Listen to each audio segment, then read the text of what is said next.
वासुदेवा।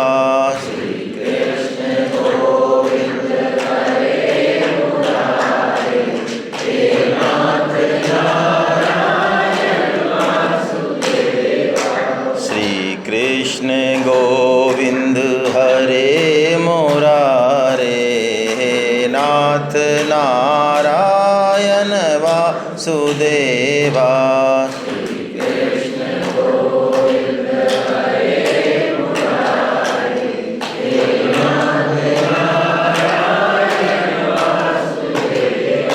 श्री कृष्ण गोविंद हरे मुरारे, हे नाथ नारायण वासुदेवा।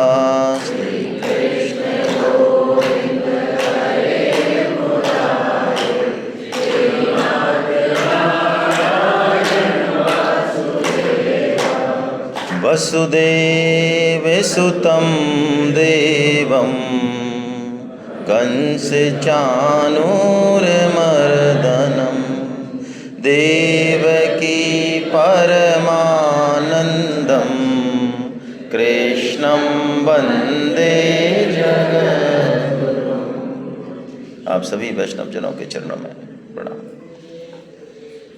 भगवान श्री कृष्ण की अहेतु की कृपा है कि हम सब लोग सत्संग लाभ ले पा रहे हैं। साधकों का, संतों का, वैष्णवों का ये ऐसा मिलन, ये जिंदगी का वास्तव में बड़ा अविस्मरणीय क्षण है। जिस तरह के भाव यहाँ प्रकट हो रहे हैं, ऐसा हमने सोचा नहीं था। इससे ऐसा लग रहा है कि वास्तव में भगवान संतों के हृदय में रहते हैं। और चैतन्य महाप्रभु ने तो संत की और वैष्णव की बहुत सरल परिभाषा कर दी, हमारे जैसे लोगों के लिए कर दी होगी, या तो कि ये मानेंगे तो है नहीं। चैतन्य महाप्रभु से पूछा वैष्णव कौन, तो उन्होंने बताया वैष्णव ये एक महाराज, ये इतना इतना इतना इतना इतना इतना इतना। अंत में चैतन्य महाप्रभु ने कहा कि जो एक बार भगवान नाम उच्चारण कर ले वो वैष्णव। चैतन्य महाप्रभु ने परिभाषा दी।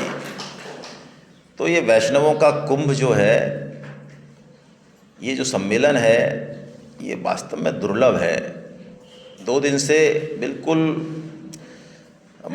साधकों का भाव है ये कि काल का पता नहीं चल रहा है, बार भूल गए हैं। मतलब शनिवार है कि रविवार है, ये भूल गए हैं हम। ऐसा बहुत ही अद्भुत, कुछ अलग ही एक, जैसे कोई कहते हैं ना, कोई ऐसे लोक में पहुंच गए जहाँ पे कुछ पता नहीं है। जैसे भगवान कहते हैं ना, मेरे यहाँ देश और काल का बस नहीं चलता है। तो ऐसी अनुभूति साधकों की हो रही है।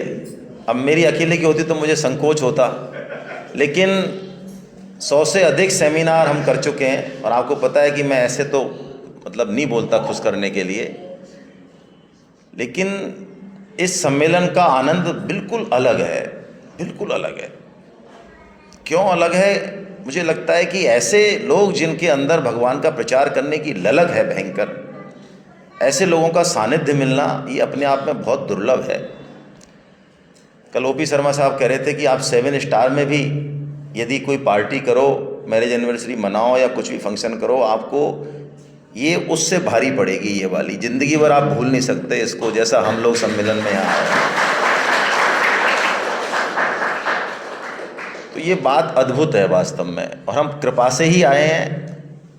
हम बाहर खड़े थे अभी सुबह, नारायण सिंह चारण साहब जो जोधपुर से हैं, जिनका लेक्चर भी होगा अभी आपके सामने, नाम जप की महिमा के ऊपर। तो ज़िंदगी में हमारी सबसे खराब पोस्टिंग और सबसे घटिया समय, घटिया, डरावना, भयदायक, हर तरीके से, मतलब क्या कहें उस समय को। तो जैसे पति पत्नी को एक दूसरे का सहारा रहता है ना, कब? बुढ़ापे में, जवानी में नहीं। जब सब जगह से रिजेक्टेड पीस हो जाता है ना, जब कहता तू मेरा और मैं तेरी हूँ। हाँ, ये अब समझ में आई। ये बात है, स्वामी जी इतने दिन से कह रहे थे क्या ये, और ये तो ये बात है क्या ये जवानी में। तो वहाँ ये स्वामी जी की बात हमारे हृदय में घट रही थी। इनका सहारा हम थे और हमारा सहारा ये थे। तो आज ये सुबह एक बात करे कि देखो भगवान की कितनी बड़ी कृपा है कि 2006 में उन्होंने ये लिख दिया हमारे लिए कि हम गीता परिचय अभियान से जुड़ने वाले हैं। इतनी कृपा, क्योंकि वो प्रतिकूल परिस्थिति यदि जीवन में नहीं होती तो आज हम यहाँ उस परम प्रतिकूल परिस्थिति में भी परम मंगलमय विधान छिपा है। हम ना तो देख पाते हैं ना उसको अनुभव कर पाते। हाँ, 25 साल 20 साल फ्लैशबैक में जाते तब लगता अच्छा यार ये बात है क्या। अभी हमारी समझ में वो बात बैठती नहीं है। तो भगवत कृपा का अनुभव होने लगे तो इसमें सारे योग घट जाते हैं, समस्त योग आ गए इसमें, इसके ऊपर कोई योग नहीं है। यदि हमको सोते समय, उठते समय, खाना खाते समय, बात करते समय, चलते समय यदि भगवत कृपा का अनुभव हो रहा है लगातार कि हम सबसे विलक्षण हैं, लाखों करोड़ों में से वास्तव में छांटा है भगवान ने हमको, और उस कृपा तो सबके लिए हम अनुभव कर पा रहे हैं। ये बात यदि घटने लग जाए तो बस ये मान लें कि भक्ति योग, कर्म योग, ज्ञान योग, शरणागति योग, ये सारे ध्यान योग सब घट रहे हैं, अपने आप हो रहे हैं इसकी छत्र छाया में। ये नाम जब भी यही है, पुकार ही है बस। तो सबसे पहले तो आचार्य शिव के लिए इस फीलिंग को अपने अंदर इम्बाइव करें कि जब यहाँ तक ले आए तो आगे भी बढ़िया होगा, अच्छा होगा। बस हम अपनी जान लगा दें और कुछ नहीं करना हमको, तो सब कुछ करने वाले वो हैं। और ये परम श्रद्धेय स्वामी जी विश्वास दिलाते भी हैं। वो कहते हैं कि तुम्हारी ताकत नहीं है, तुम 100 जन्म ले लो ना तो जितना काम परमात्मा तुम्हारे लिए कर रहे हैं और कर चुके हैं, 99.99% आसक्ति उन्होंने छुड़ा दी है। बिल्कुल किनारा एक हाथ दूर है, बस झटका मारोगे किनारा मिलने वाला है।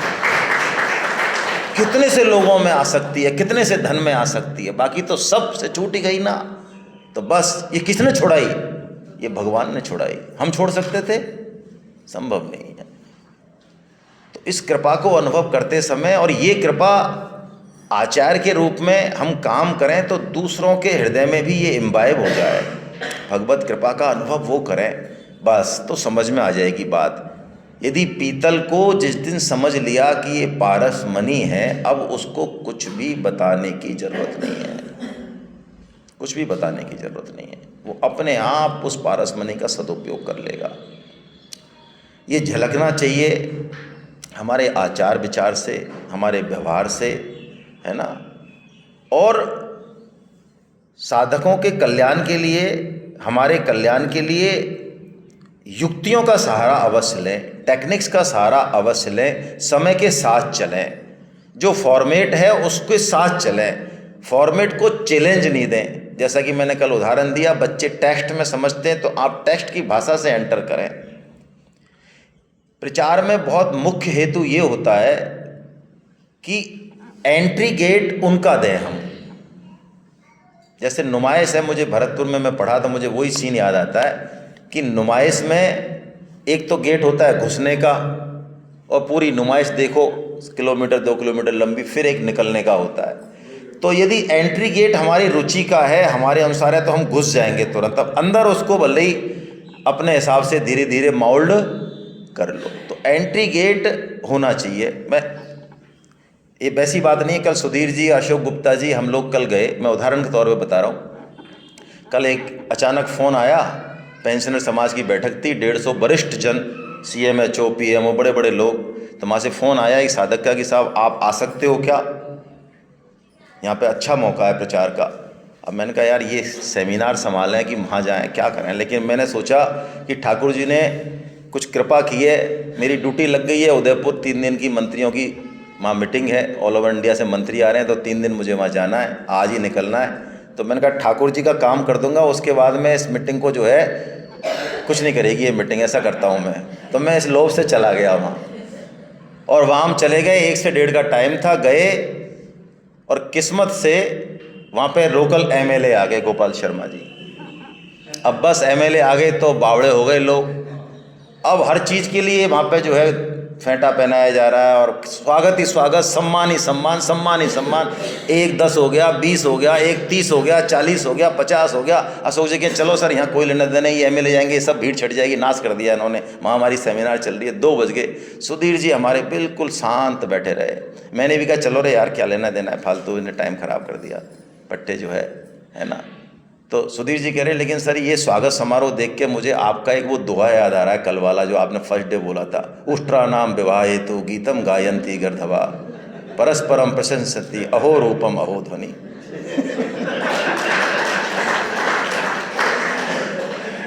सब सम्मान कर रहे हैं वहाँ एक दूसरे का ही और बड़े खुश हो रहे हैं। खैर सुधीर जी के धैर्य का परिणाम था कि वहाँ टिके और उनको नॉक किया 2-3 बार। तो MLA साहब के सामने ही हमको टाइम दे दिया और उन्होंने टाइम दिया कि आपको 5-7 मिनट का टाइम है। देखो पट्टों ने, है ना, लेकिन क्या करें। भगवान ने ऐसी बुद्धि दी, मूड तो पूरा खराब हो चुका था, भगवान ने ऐसी बुद्धि दी मैंने कि ये सारे वरिष्ठ जन हैं और हम हैं बच्चे इनके, ये हमारी सुनेंगे क्या। तो सबसे पहले तो मैंने एक श्लोक बोल दिया, अभिवादनम शीलस्य नित्यम वृद्धोपसेवने चत्वारि तस्य वर्धन्ते आयुर्विद्या यशोबलम। वृद्धों की यदि कोई सेवा करे, बुजुर्गों की सेवा करे, तो उसको 4 चीज़ें उसके अकाउंट में बिना मांगे मिलती हैं। वृद्ध जो है एकदम से ऐसे हो गए, एकदम चौड़े हो गए, है ना, चौड़े। फिर बढ़िया से 5-7 मिनट में जो है फिर थोड़े चौके छक्के लगाए, है ना, कि क्या है ये बुढ़ापा, ये आएगा, मृत्यु आएगी, क्या इससे डर रहे हो, हम यूँ कर देंगे, कुछ नहीं है ये। और तुम PMO हो, तुम CMHO, तुम्हारे से पहले 1000 रह गए और 1000 आएंगे और तुमसे बेहतर आएंगे, तुम इसलिए नहीं आए हो यहाँ पे। फिर मेरे को जो जचे भगवान ने जो बुद्धि दी, हमने बोला वहाँ पे ठोक के। फिर डैमेज कंट्रोल के लिए मैंने कहा भैया डैमेज कंट्रोल ज़रूरी है। हमारे चारण साहब ने एक फार्मूला दिया हमको जब रहते थे, मैं सर मेरे विरोधी बहुत हैं, मेरी शिकायत बहुत करते हैं। तो चारण साहब ने मुझे एक सूत्र दिया जिसको मैं अपनाता हूँ कि देखो आप थोड़ा सा मुक्केबाजी तो करते हो लेकिन थोड़ा सा पुचकारा करो पीछे। तो मैंने सुधीर जी को माइक दे दिया 3-4 मिनट के लिए। सुधीर जी ने जो है आराम से, हाँ। फिर भगवान की कृपा ऐसी हुई कि अशोक जी 10 किताब लिखे गए कल, और हमारे वहाँ पे बिना किसी के टेबल पे गए हुए हमारे 9 रजिस्ट्रेशन उन वृद्धों ने एक ने आके हो गए। अब एक 10वीं किताब लेके हम जा रहे थे तो डॉक्टर एक PMO थे, मलिक साहब मिल गए। मैंने कि साहब आपको देखा हुआ लग रहा है कि यार अपन दोनों साथ थे, पहले जयपुर कलेक्टर थे जब वो वहाँ पे। अरे महंगी सर, तो मैं सर ये वजन आपको झेलना पड़ेगा।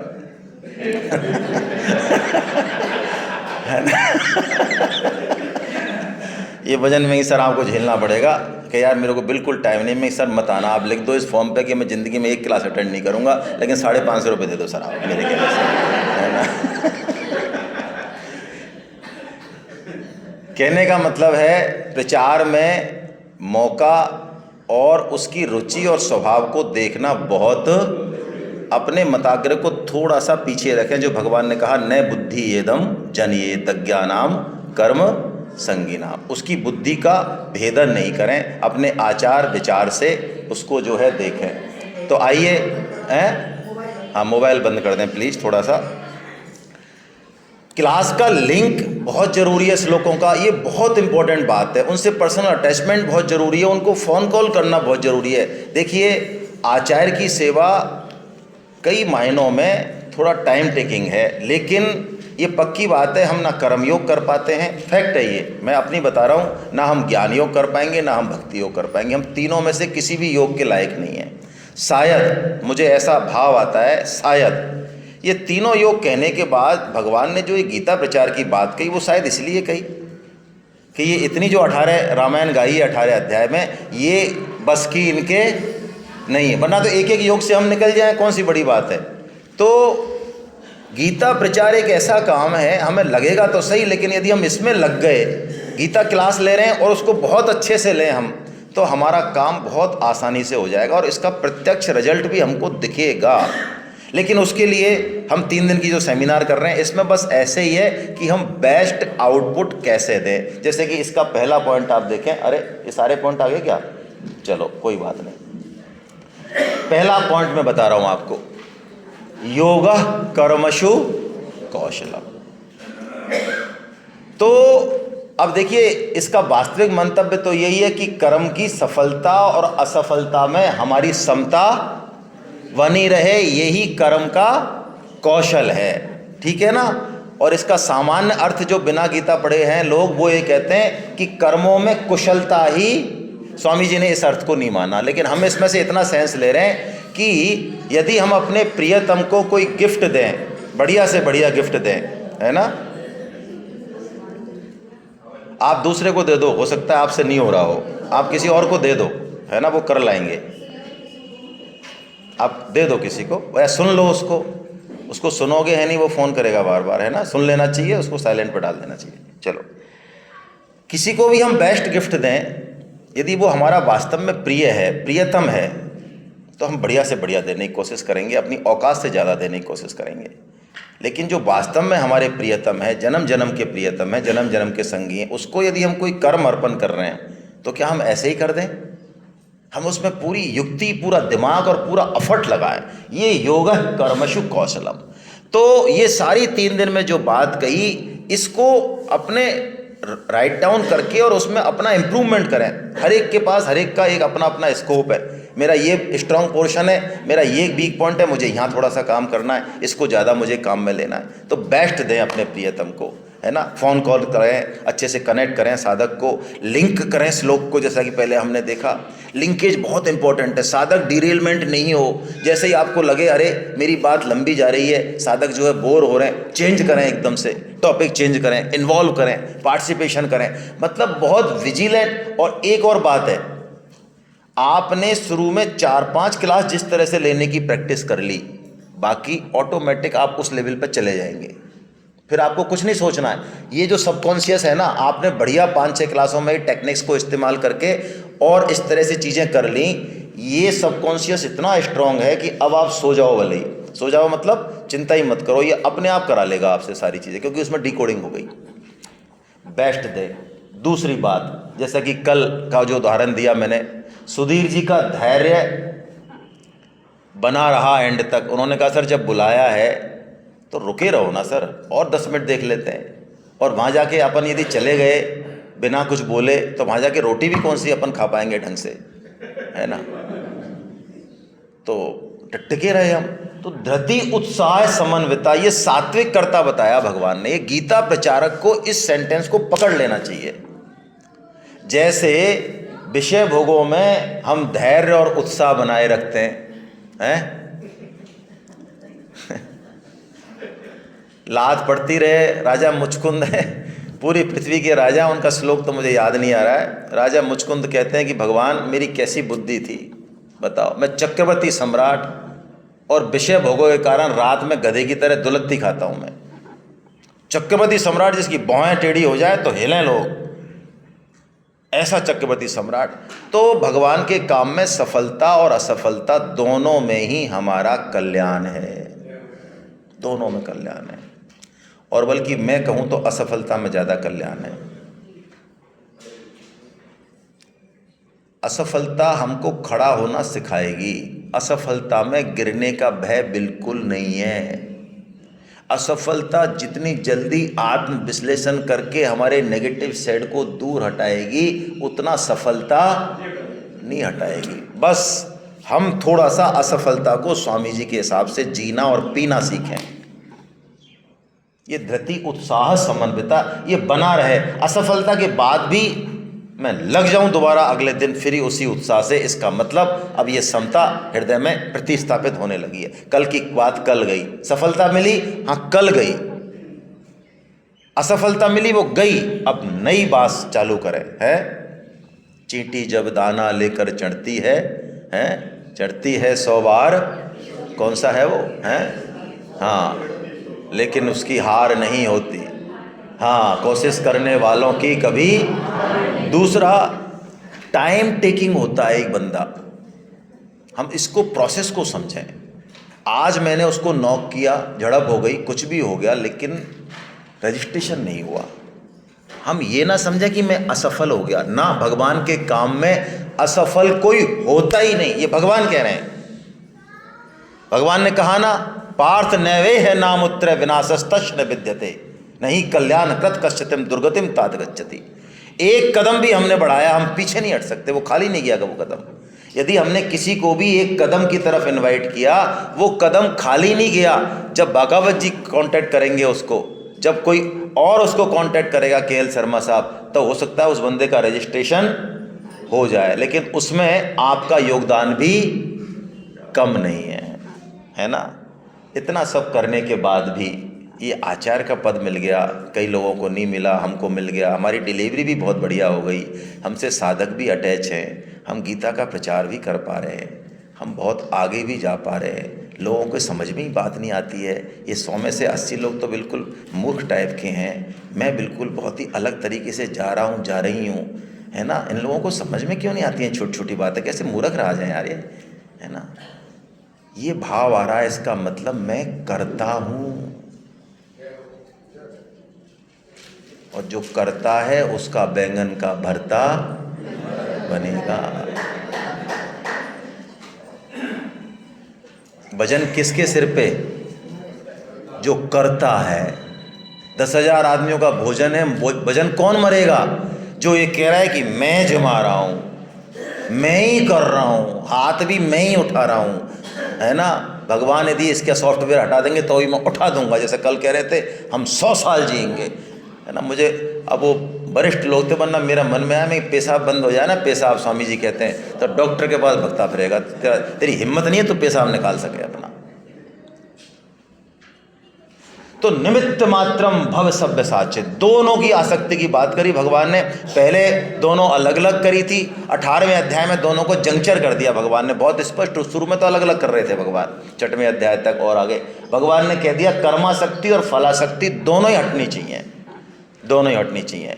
और दोनों हटने का प्रूफ क्या है भाई?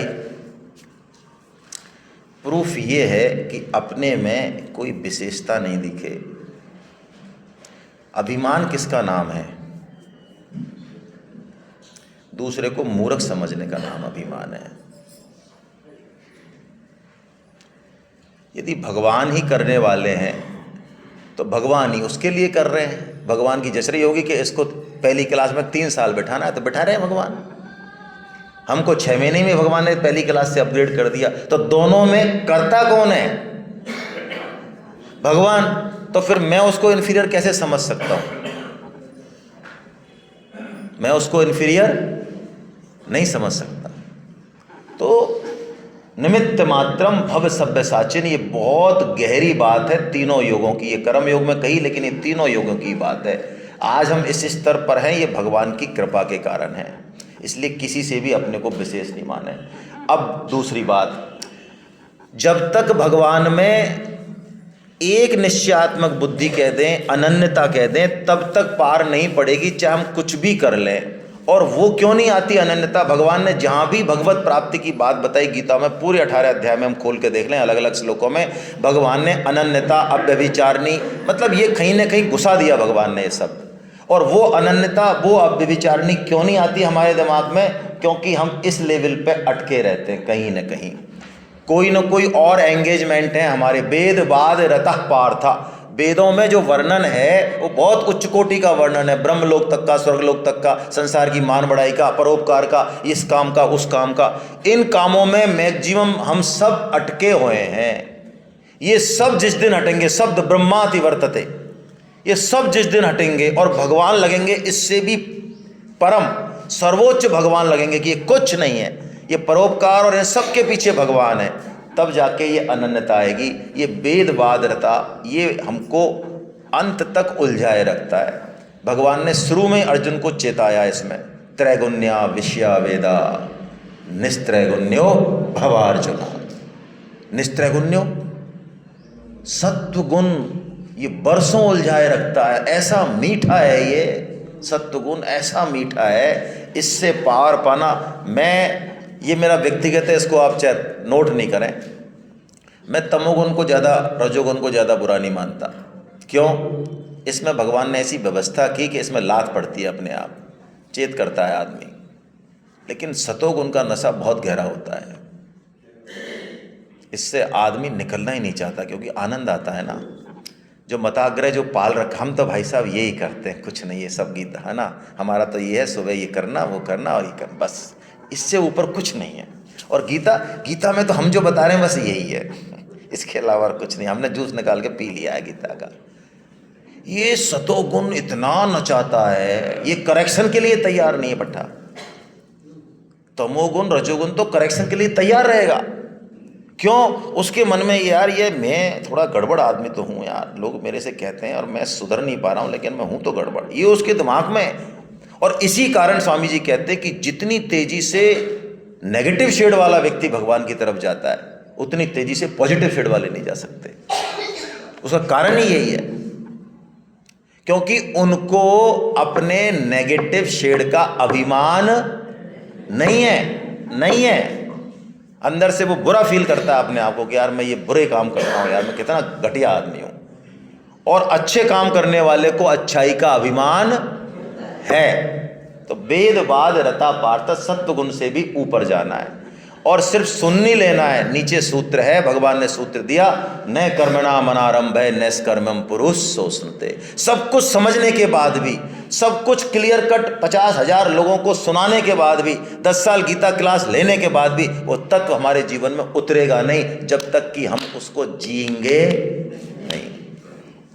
मैंने किताब लिख दी तैरने के ऊपर और वो बेस्ट सेलर बुक साबित हो गई। क्या उससे मैं तैरना सीख जाऊंगा?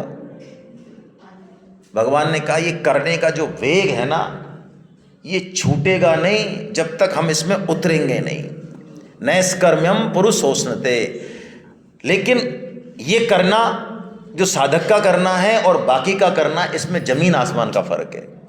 ये करना ना करने के लिए है, इसका उद्देश्य करने का पहले से ही इसकी सकामता निष्कामता के लिए है, नैष्कर्मम के लिए है इसकी कर्मता।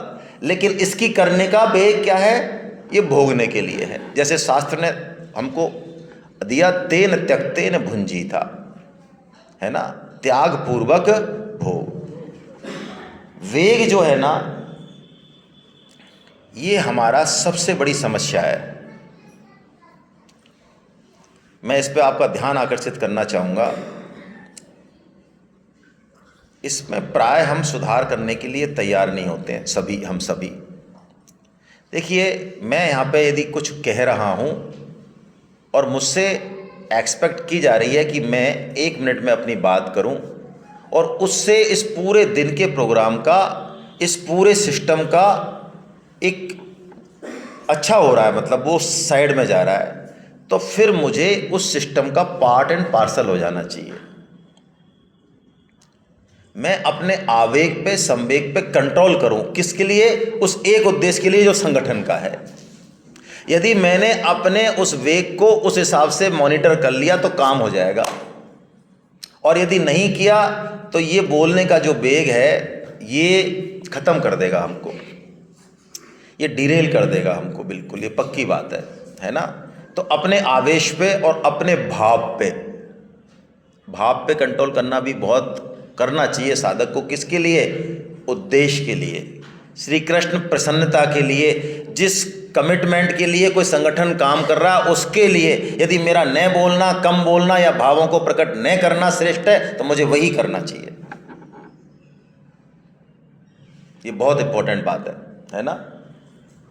अपने आचरण की बात हो गई, बुद्धि वेदम, ये बात हो गई हमारी खूब अच्छे से। मैंने गीता के सूत्रों पे कुछ चीज़ें जो है आपको कोशिश की है ना। स्तर देख के बात करना है। बुद्धि भेदम जनियत का मतलब है कि हम स्तर देख के बात करें, उसका लेवल चेक करें, सामने वाले का, ऑडियंस जो सामने की हम जा रहे हैं, तो अपना मोनोटाइप चीज़ नहीं दें। भगवान हमको यदि इस तरफ सोचेंगे तो अपने आप जो है भगवान ही देंगे, बुद्धि वही देते हैं, है ना।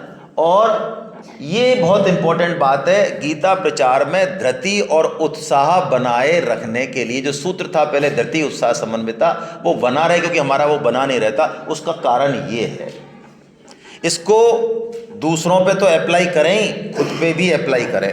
किसका?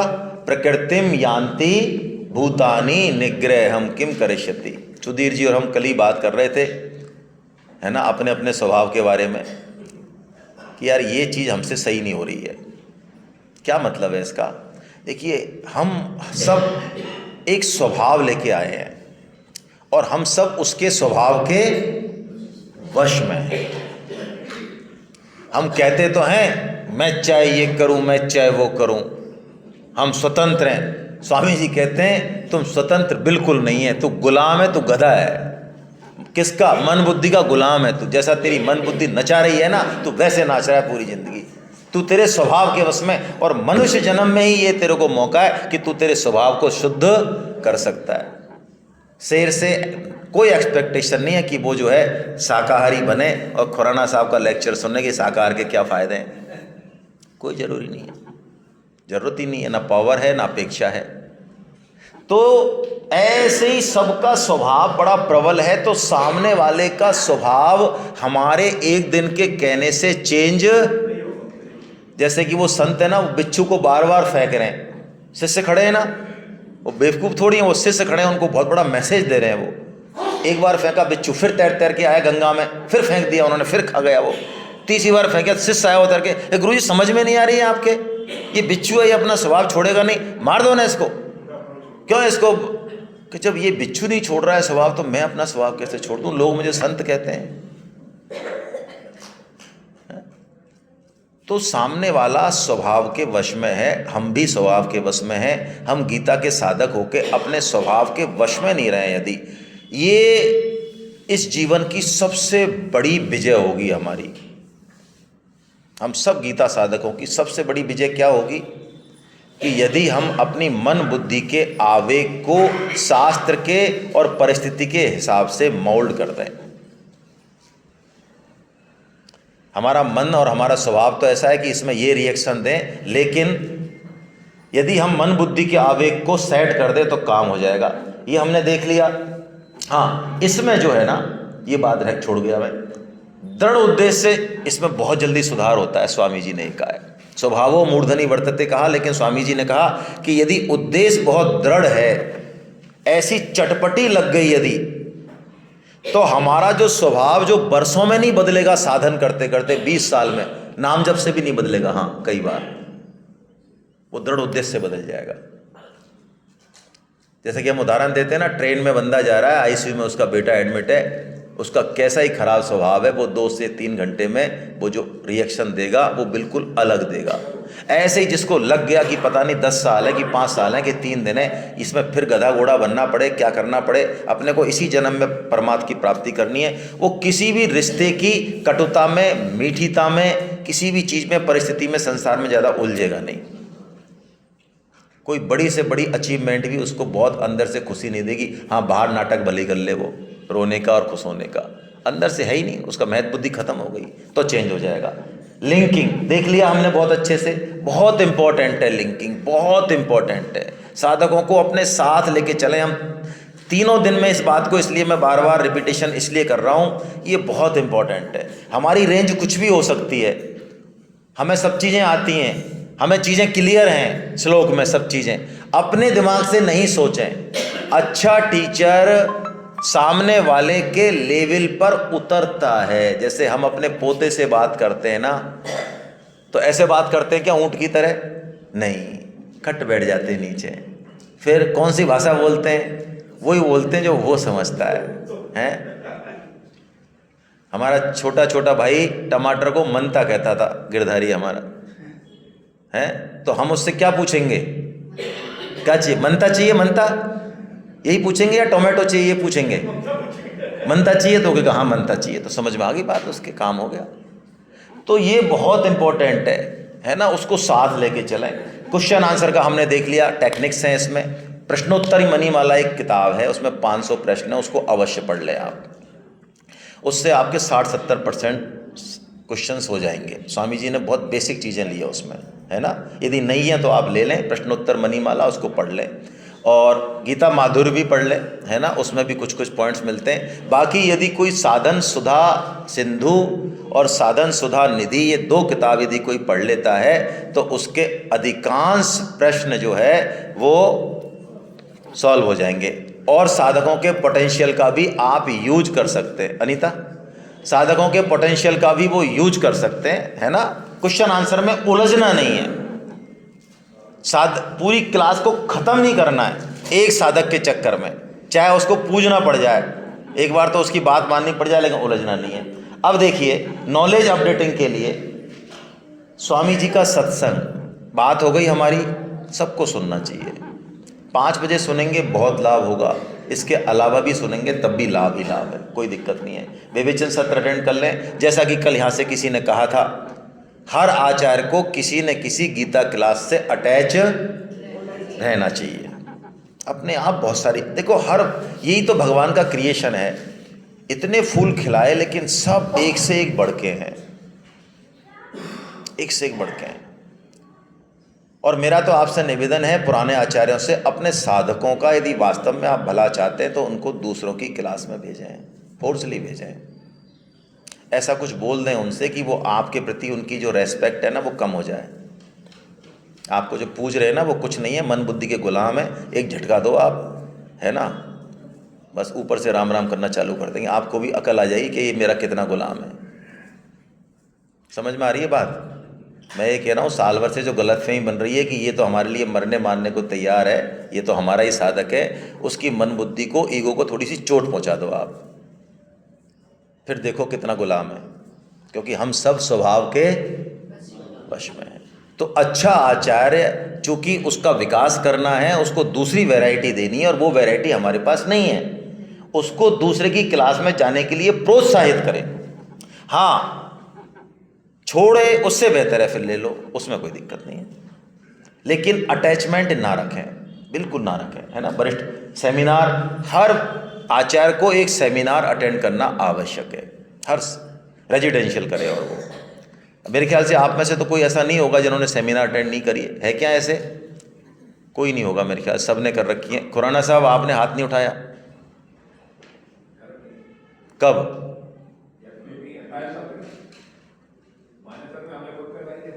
नहीं, वो सेमिनार नहीं थी, वो फिलर थी, वो तो फिलर थी, वो तो डायबिटीज़ कंट्रोल का प्रोग्राम था, उसमें हम जो है फिलर के रूप में गए थे। हाँ, अहमदाबाद ही की है, ठीक है, अहमदाबाद गए थे। चलिए, break the monotony, maintain the साधक इंटरेस्ट, ये बात होगा। अच्छा, ये बात हो गई कैरेट एंड स्टिक थ्योरी। थोड़ा सा क्या है,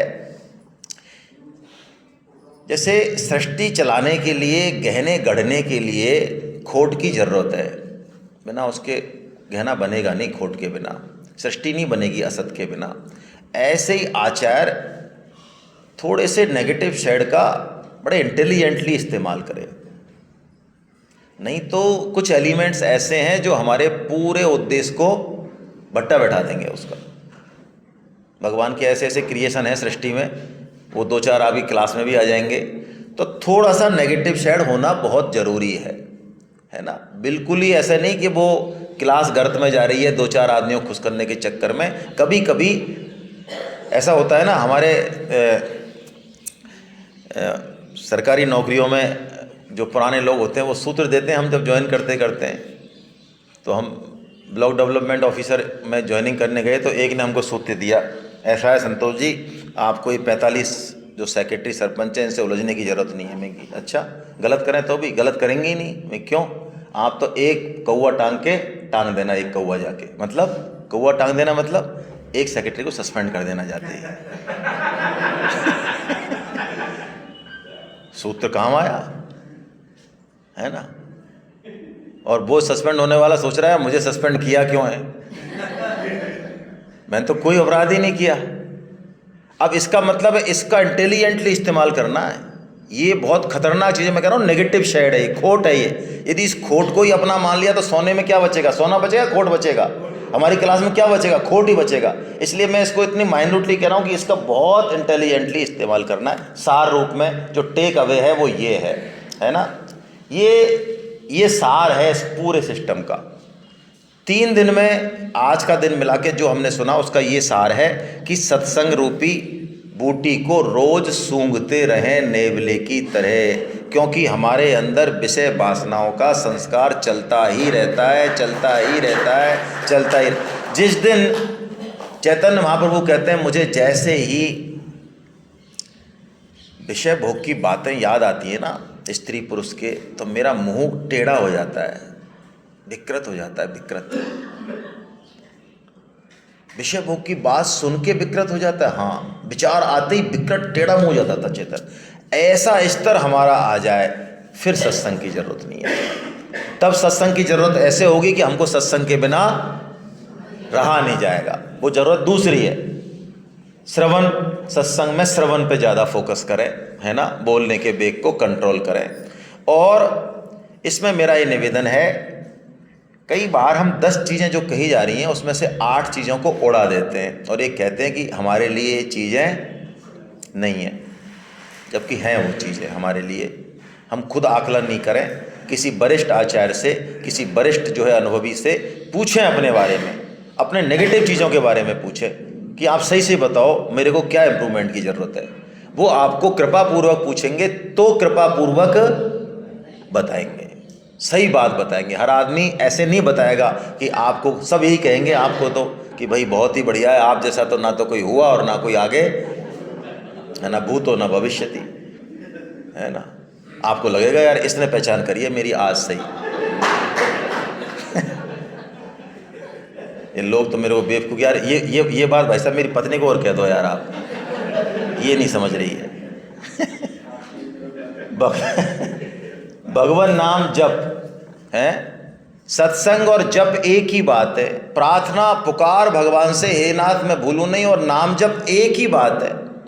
कीर्तन, नाम जप, सत्संग, गीता प्रचार, ये एक ही बात है। मैं देखता हूँ बहुत कन्फ्यूजन रहता है इन चीज़ों में। अरे भाई इन चीज़ों में उतरने वालों से पूछो इस चीज़ को, ये सब एक ही थैली के चट्टे बट्टे, सब सब सब एक को पकड़ने से सब पकड़ में आते हैं। ये सब पकड़ में आते हैं, एक को पकड़, सत्संग को पकड़ोगे सब पकड़ में आएगा, नाम जप को पकड़ोगे सब पकड़ में आएगा, कुछ मत करो सिर्फ गीता प्रचार करो सब पकड़ में आएगा।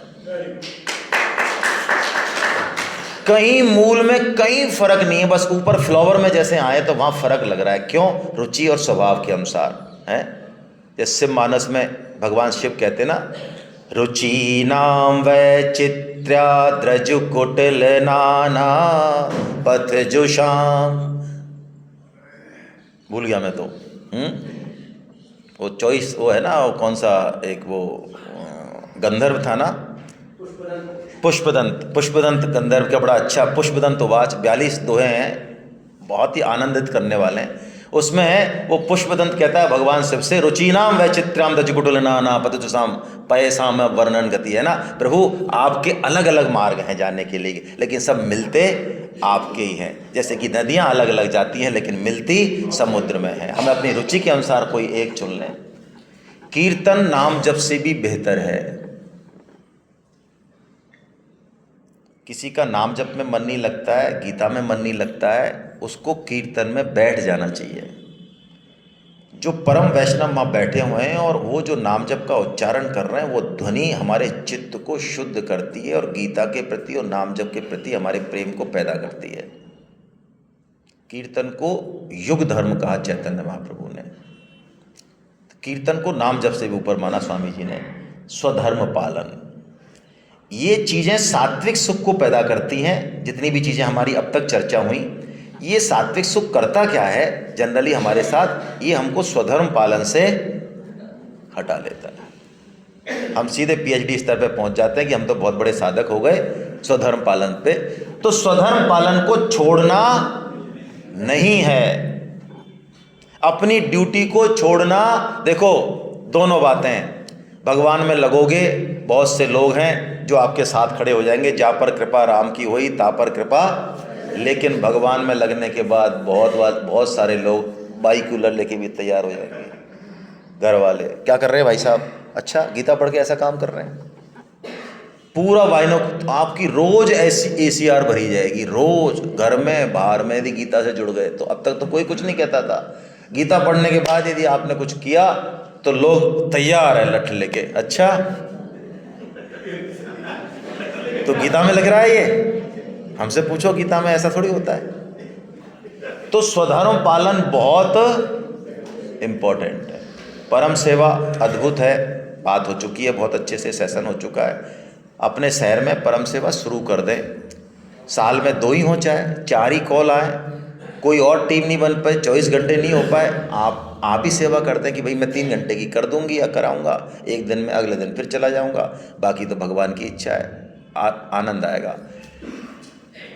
सब चीज़ों का कल्मिनेशन, जितनी भी पूरी गीता कही, जितनी भी टेक्निक्स कही, सबका कल्मिनेशन अंत में आज्ञा पालन में आता है। आज्ञा पालन यदि नहीं हुई तो ये सब काम हमारे अहम तुष्टि के लिए तो बहुत बढ़िया रहेंगे, पतन तो नहीं होने देंगे, लेकिन जो सर्वोच्च स्तर है वहाँ हम पहुँचे नहीं। क्योंकि गीता में अर्जुन ने सब कुछ देखने सुनने के बाद इसी लेवल पे भगवान ने उसको पहुँचाया, और इस लेवल पे पहुँचाने के बाद भगवान प्रसन्न हो गए एकदम।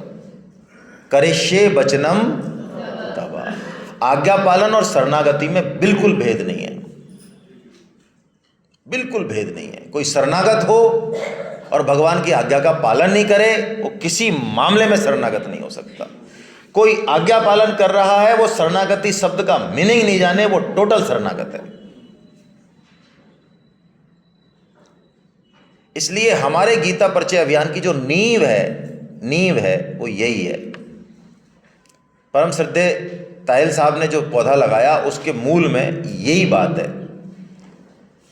मैं कई बार कह चुका हूँ, फिर कह रहा हूँ, हमारे जो संरक्षक हैं गीता परिचय अभियान के सबसे वरिष्ठ हमारे BM अग्रवाल साहब, BM अग्रवाल साहब के घर पे एक दिन बैठे तो BM अग्रवाल साहब ने बात कही, ये नई नई चीज़ें खोज के लाते रहते हैं कि यार मैं इतने शास्त्र पढ़ता हूँ, मैं भी कृपालु जी महाराज का मतलब कितने सालों से शिष्य हूँ, बहुत सारे सत्संग सुनता हूँ, लेकिन यार ये भगवान को प्रसन्न करने की बात, यार ये बात ताहिल साहब ने निकाली कहाँ से है?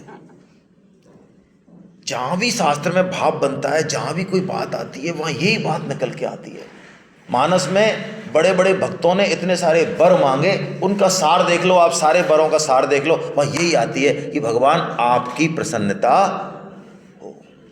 क्या कर्म है? भागवतम में कहा तत्कर्म हरितोषणम। ओहो, कर्म क्या है? परिभाषा ये दे दी कर्म की, अकर्म की परिभाषा मतलब हरितोषणम। भगवान श्री हरि प्रसन्न हो जाए वो कर्म है। भोग से प्रसन्न हो जाए, हाँ तो भोग करूंगा, है भोग, हाँ भोग करूंगा। भोग से प्रसन्न हो जाए तो भोग करना है। भाई आप यदि बच्चे के एक मिठाई और लेने से या एक चपाती लेने से आप प्रसन्न हो रहे हैं, सासू माँ प्रसन्न हो रही हैं, तो बोलो लेनी चाहिए कि नहीं लेनी चाहिए? ले लेनी चाहिए भाई। थोड़ा हाजमा की गोली खा लेना बाद में, और क्या फर्क पड़ रहा है? तो भगवान के कहने से भगवान ग्रस्त में फंसा रहे हैं, तो भगवान कुछ भी काम करा रहे हैं, तो बस तो अंतिम बात आज्ञा पालन और शरणागति, इसको टॉप पे रखना है। हे नाथ, हे मेरे नाथ, मैं आपको भूलूं नहीं। हरे कृष्णा, हरे कृष्णा, हरे कृष्णा।